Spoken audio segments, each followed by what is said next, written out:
નવોદયની અંદર અંક ગણિત એટલે કે ગણિતની અંદર પહેલું પ્રકરણ છે સંખ્યા અને સંખ્યા પદ્ધતિ.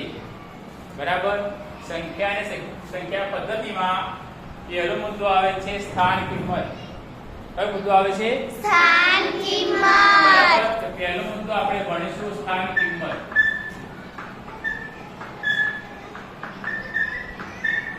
સ્થાન કિંમત એટલે આપેલી સંખ્યામાં કયો અંક કયા સ્થાન ઉપર છે એના આધારે એની કિંમત થતી હોય છે. જો એ અંક એકમના સ્થાનમાં હોય તો એકમના આધારે સ્થાન કિંમત એની નક્કી થાય છે. દશકના સ્થાનમાં હોય તો દશકના આધારે 10 ના આધારે એની સ્થાન કિંમત નક્કી થતી હોય છે. 100 ના સ્થાનમાં હોય તો એ સંખ્યાનું મૂલ્ય 100 ના આધારે નક્કી થતું હોય છે.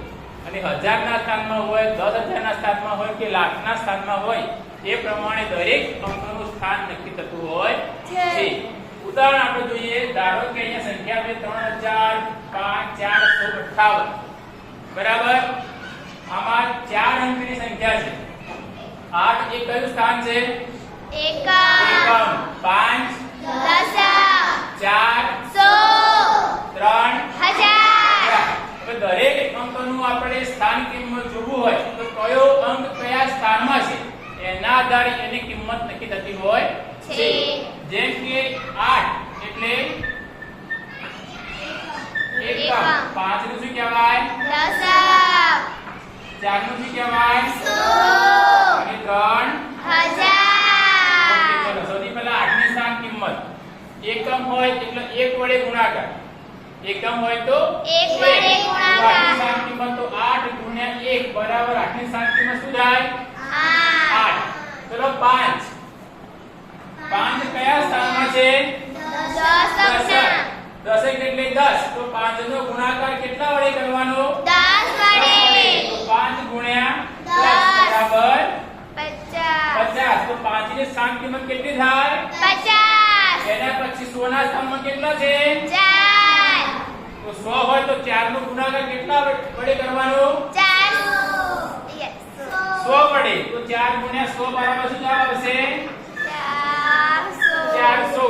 છેલ્લે કેટલા વધ્યા? 3. 3 કયા સ્થાનમાં છે? 1000. તો 3 ગુણ્યા 1000 તો શું જવાબ આવશે?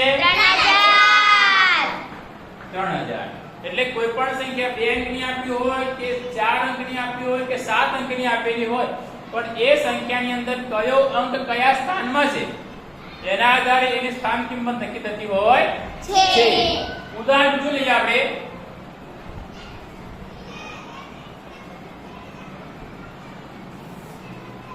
4,18,909. બરાબર. આની અંદર આ કયું સ્થાન છે? લાખના. એકમ. એકમ. પછી દશક. 100 1000 10000 લાખ. જો દરેક અંકનું સ્થાન આપણને ખબર પડી જાય તો દરેક અંકની સ્થાન કિંમત પણ આપણને ખબર પડી જતી હોય છે. સૌથી પહેલા 9. તો 9 ને કેટલા વડે ગુણવાના? 1. કેમ 1 વડે? કેમ કે તે એકમના એકમના સ્થાનમાં છે. 9 ગુણ્યા 1 નો જવાબ શું આવશે? 9. સરસ. તો એના પછી 0 છે. 0 કયા સ્થાનમાં છે? દશકના. તો 0 ને કેટલા વડે ગુણવાના? 10 વડે. તો 0 ગુણ્યા 10 શું જવાબ આવશે? 0. હવે યાદ રાખવાનું 0 કોઈ પણ સ્થાનમાં હોય. 0 કોઈ પણ સ્થાનમાં હોય તો એની સ્થાન કિંમત શું બનશે? 0. એટલે 0 ને 1 વડે ગુણો, 0 ને 10 વડે ગુણો કે 0 ને 1000 વડે ગુણો તો પણ એનો જવાબ શું આવશે? 0. પછી કેટલા છે? 9. 9 કયા સ્થાનમાં છે? 100 તો 9 ને કેટલા વડે ગુણવાના? 100 100 વડે. વડે. તો 9 ગુણ્યા 100 બરાબર જવાબ શું આવશે? 900 900. સરસ. 9 પછી કેટલા છે? 8 8 કયા સ્થાનમાં છે? 1000 તો 8 ને કેટલા વડે ગુણશું? 1000 શું જવાબ આવશે? 8000 8 પછી કેટલા છે? 1 1 કયા સ્થાનમાં છે? દશકના. 1 ને કેટલા વડે ગુણશું? 1000 તો જવાબ શું આવશે? 10,000. અને છેલ્લે કેટલા વધ્યા? 4 4 કયા સ્થાનમાં છે? લાખના. 4 ને કેટલા વડે ગુણશું? લાખ જવાબ વડે. શું આવશે? 4 લાખ. 4 બીજો મુદ્દો પરીક્ષામાં એવો પ્રશ્ન પૂછાય તો 4,18,909 ની દરેક અંકની સ્થાન કિંમતનો સરવાળો બધાનો સરવાળો કરો. બધા. સ્થાન કિંમતનો સરવાળો જવાબ શું આવશે? એ પોતે એની એક સંખ્યા છે કે જે સ્થાન કિંમત લખી દે 4 લાખ બોલે આપણે તો 4 લાખ છે 10,000 10,000 આ તો 4 10 8 18,000 થઈ ગયા 909 તો જે સંખ્યા આપી હોય એના દરેક અંકની સ્થાન કિંમત કીધી હોય તો આપણે એ વખતે સ્થાન કિંમત કે એનો સરવાળો કરવા બેસવાનું નહીં. ડાયરેક્ટ આપણને જવાબમાં એની એ જ સંખ્યા મળશે. અને એવી કઈ સંખ્યા છે કે જેને કોઈ પણ સ્થાનમાં રાખવામાં આવે તો એનો જવાબ એનો જ મળે છે. એની સ્થાન કિંમતમાં શૂન્ય જીરો છે એને એકમના સ્થાનમાં હોય દશકમાં હોય કે લાખમાં હોય તો એનો જવાબ શું મળે છે? જીરો. એટલે એની સ્થાન કિંમતમાં કોઈ ફેરફાર થતો નથી. બીજી રીતે આપણે જો સ્થાન કિંમત ભણવી હોય કોઈ પણ અંકની સ્થાન કિંમત લખતા હોય ધારો કે 9,98,118 8 ની સ્થાન કિંમત લખી હોય તો 8 ને પાસે કેટલા અંક આવેલા છે? 3. તો એની સ્થાન કિંમત કેટલી થાય? 8,000. સિમ્પલ. એક આ રસ્તો પણ છે તમે આ રીતે પણ દાખલાની ગણતરી કરી શકો છો. 9 ની સ્થાન કિંમત કેટલી હોય તો કેટલી થાય? 9 ની પાસે કેટલા મીંડા મૂકવાના? 90,000. જવાબ. હવે આમાં પ્રશ્ન એવો પૂછાય કે આપેલી સંખ્યામાં 8 ની સ્થાન કિંમતનો સરવાળો શું થાય? 8 ની સ્થાન કિંમતનો સરવાળો તો 1 8 છે એની સ્થાન કિંમત કેટલી થાય? 8,000. 8 ગુણ્યા 1000 એટલે 8,000 અને આની સ્થાન કિંમતનો સરવાળો શું થાય? 1 બરાબર 8 જવાબ શું થાય? સરવાળો કરીએ તો 8,008. તફાવત કયો હોય તો આ બે સંખ્યાની બાદ કરીએ. ખબર પડી ગઈ? યાદ રહેશે ને? તો આ સિમ્પલ વસ્તુ છે આમાં કઈ અઘરી વસ્તુ છે નહીં. બરાબર. આ વાત થઈ આપણી સ્થાન કિંમતની. હવે આ સરવાળો દાખલો શીખ્યા એ જ રીતે આપણે એક દાખલો શીખીએ તફાવત.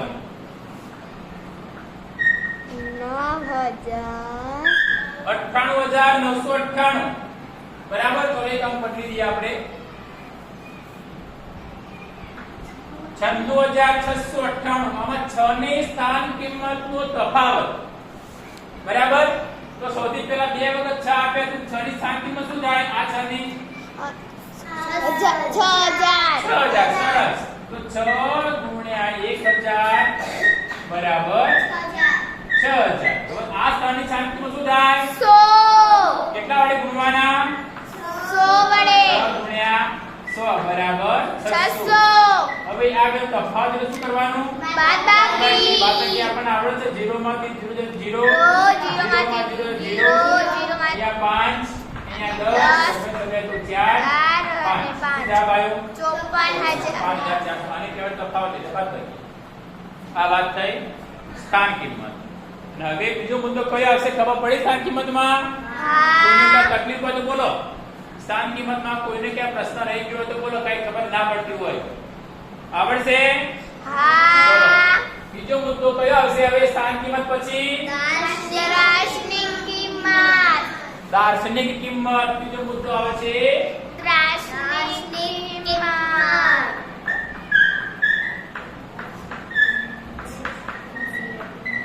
દાર્શનિક કિંમત એટલે જે આપણને દેખાય છે એ કયા સ્થાનમાં છે? એકમમાં છે કે દશકમાં છે કે હજારમાં કે લાખમાં કરોડમાં એને કોઈ લેવા દેવા છે નહીં. જે સ્થાનમાં જે સંખ્યા દેખાય એ એની દાર્શનિક કિંમત. ઉદાહરણ તરીકે જોઈએ 1,319. આમાં કીધું હોય કે એકની દાર્શનિક કિંમતનો સરવાળો શું થાય? તો આની દાર્શનિક કિંમત શું થાય? 1. અને દાર્શનિક કિંમત 1 + 1 બરાબર 2. ખબર પડી ગઈ? હવે દાર્શનિક કિંમત અને સ્થાન કિંમતમાં તફાવત. સ્થાન કિંમત એટલે એ સંખ્યાનો અંક કયા સ્થાનમાં છે એના આધારે એની કિંમત થાય છે. અને દાર્શનિક કિંમત એટલે આપણને જે નજરે દેખાય છે એ દાર્શનિક કિંમત છે. દાર્શનિક કિંમતમાં કોઈ ફરક પડતો નથી. જે અંક દેખાય એ એની કિંમત. ઉદાહરણ લઈએ 3,93,119 બરાબર. આમાં 9 ની દાર્શનિક કિંમત શું થાય? 9. 9. આની સ્થાન કિંમત 3 આની સ્થાન કિંમત આ દાર્શનિક કિંમત 9 1 ની દાર્શનિક કિંમત 1 1 ની દાર્શનિક કિંમત 1 3 ની દાર્શનિક કિંમત 3 9 ની દાર્શનિક કિંમત 9 3 ની દાર્શનિક કિંમત 3 આમાં કોઈ ફરક પડતો નથી. અંક કયા સ્થાનમાં છે, એકમમાં છે, લાખમાં છે, કરોડમાં છે, એનો કોઈ મતલબ છે નહીં. જે આપણને જે સંખ્યા દેખાય છે, જે અંક દેખાય છે એ દાર્શનિક કિંમત. ખબર પડી ગઈ? બે પ્રશ્ન એવું પૂછાય, દાર્શનિક કિંમત અને સ્થાન કિંમતને ભેગું એક પ્રશ્ન પૂછાય, દાખલો પૂછાય. એમ પૂછાય છે 4,45,959 એમાં 5 ની ગમે તે સંખ્યા લીધી હોય તો 100 ના સ્થાનમાં જે સંખ્યા આપી છે 9, તો 9 ની દાર્શનિક કિંમત અને 9 ની સ્થાનિક કિંમત આ બંનેનો તફાવત એટલે બાદબાકી. સૌથી પહેલા 9 ની આપણને સ્થાન કિંમત ખબર હોવી જોઈએ. શું થાય? કેમ 900 થાય? કેમ 900 થાય? 900 ના સ્થાનમાં એટલે છે એટલે 900 900 અને 9 ની દાર્શનિક કિંમત શું થાય? 9. 9 હવે શું કરવાનું? બાદબાકી. 9 જાય તો કેટલા વધે? 0 8 એના ઉપર 10 એના ઉપર 10 આવે એના ઉપર 9. 851. ખબર પડી ગઈ? હા આ બાદબાકી આપણે કરવા બેસાય નહીં, ડાયરેક્ટ આપણે રકમ જોઈએ તો જવાબ આવી જાય. સાચું. બરાબર? યાદ રહ્યું? સ્થાનિક કિંમત અને દાર્શનિક કિંમતના બે પ્રશ્ન જોયા આપણે. સરવાળો કીધો હોય તો બંને સંખ્યાનું શું કરવાનું? સરવાળો. બરાબર? યાદ રહેશે? હા કોઈ પ્રશ્ન હોય તો બોલો. દાર્શનિક કિંમત અને સ્થાન કિંમત. દાર્શનિક કિંમત અને સ્થાન કિંમતમાં કોઈને કોઈ સમસ્યા હોય તો બોલો. આવડશે? હા તો બીજો મુદ્દો કયો આવશે હવે? આશરે કિંમત.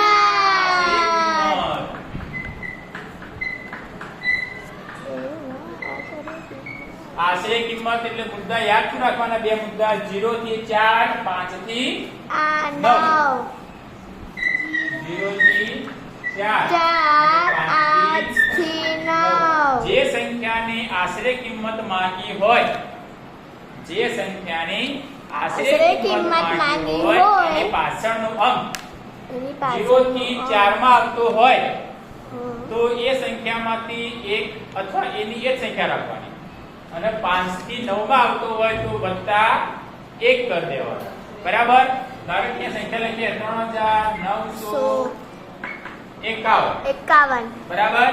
હવે 100 ના આશરે કિંમત આપણે લખવાની છે છે, તો 100 ના પાછળ કેટલા છે? 5 5. 5 છે એમાં 0 થી 4 માં આવશે કે 5 થી 9 માં આવશે? 5 થી 9 માં આવશે. તો શું કરવાનું એમાં? એક એક અંક વધારવાનો. શેમાં વધારવાનું? 5 માં પાંચમાં નહીં, એની આગળ સંખ્યા છે એમાં અલા 9 માં 5 માં વધારવાનું. બરાબર? તો 5 એટલે કેટલા આવશે? કેમ વધારવાનું? તમને ખબર છે કે ભૂલી ગયા? 5 9 માં માં વધારવાનું. એમાં અહીંયા કેટલા છે? 39 કેટલા છે? 39 9 વધારો 10 થાય. 10 માં શું આપણે તરત ખબર ના પડે તો બે સંખ્યા ભેગી રાખવાની. તો કેટલા જાય? 39 માં એક વધારો તો કેટલા જાય? 40 છે એનો 40 અલા 4000 પડી ખબર? આને કહેવાય આશરે કિંમત. અંદાજો લગાવવો. પરીક્ષામાં તમારે ઘણી વખત ટકા આવતા હોય તો અંદાજ મહત્વ સમજાવો. ધારો કે 50.51% આયા. બરાબર? તો આપણે આને કેટલા કહેવાય? કેટલા કહેવાય? જો પોઈન્ટ પછીની સંખ્યા 50 કરતા વધારે હોય ને તો આપણે રાઉન્ડ ફિગર એને 51% કહીએ છીએ. શું કહીએ છીએ? 51%. 51%. બીજું ઉદાહરણ એ ધારો કે તમારે 72.54%, તો પાછળના પોઈન્ટ 50 કરતા વધારે હોય, 50 કે 50 કરતા વધારે, તો આગળ 1% વધી જાય. એટલે બોલવામાં આપણે શું બોલીએ છીએ? 73%. અને આ જ સંખ્યા આપેલી હોય 72.29, તો 50 કરતા નાના છે. હવે પડી તો આપણે શું બોલીએ છીએ? માત્ર પોતે આ કહેવાય એની આશરે કિંમત. જે સ્થાનની આશરે કિંમત માંગી હોય તો પાછળનો અંક જોવાનો. જો એ 5 ની અંદર આવતું હોય તો એ સંખ્યામાં 1 એનો જ રાખવાનું. 5 થી વધારે આવતા હોય તો એ સંખ્યાને 5 કરતા 1 પ્લસ કરી દેવાનું. બીજું ઉદાહરણ જોઈએ આપણે.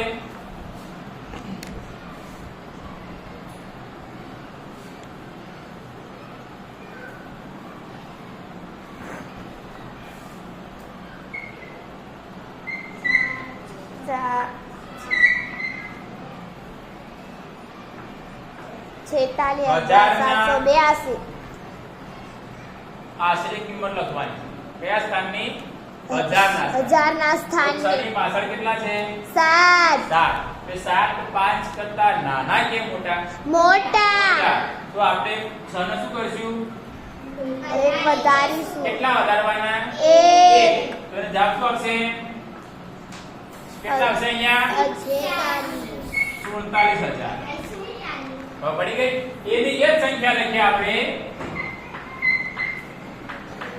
46319.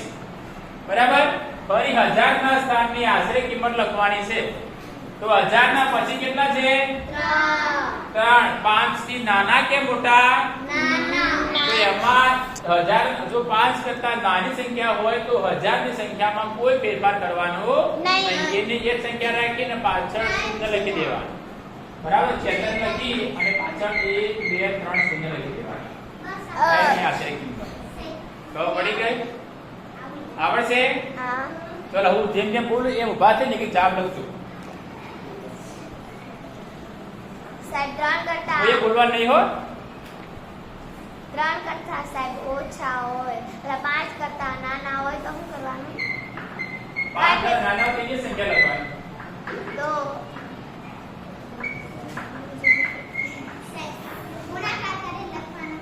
ડાયરેક્ટ જવાબ. ડાયરેક્ટ આવડે તો ડાયરેક્ટ અને ગુણાકાર કરવો હોય તો ગુણાકાર ને સાઈડ બનાવવાની.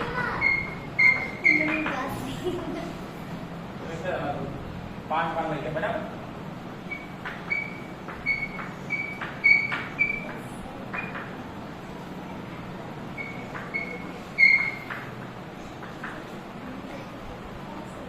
ચલો બોલતા નહીં કોઈ હો.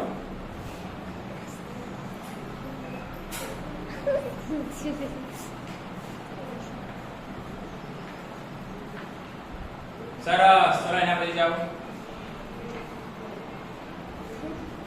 તમને જે સંખ્યા ભાવનો જવાબ લખી દેવાનો.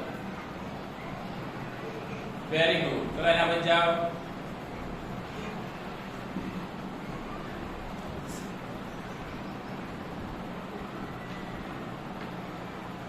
સરસ. તો એના પછી જાઓ.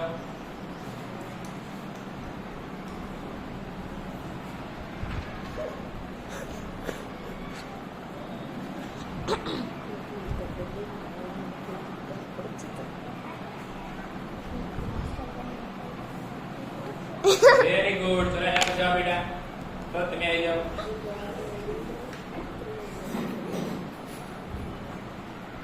સરસ. ખબર પડી ગઈ સ્થાન કિંમતમાં? હવે વેરી ગુડ. ચલો હવે એના પછી કયો મુદ્દો લેશું? અંશરાશની કિંમત. રાશિની કિંમત.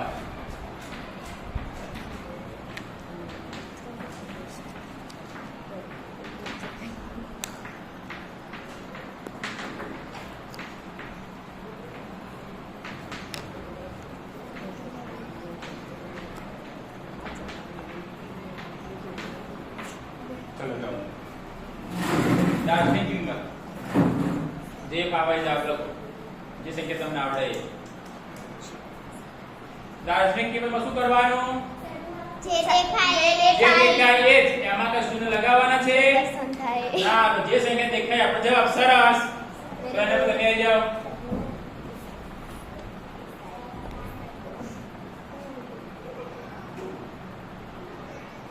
સરસ. ચલો બેન આવી જાઓ. તું લખ પેલા. તો તું લે બેટા.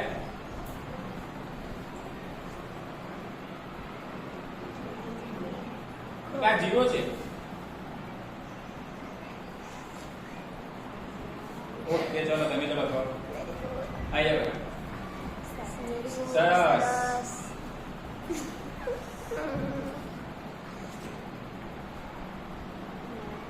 9 છે 9 છે. ઓકે ખબર પડી ગઈ.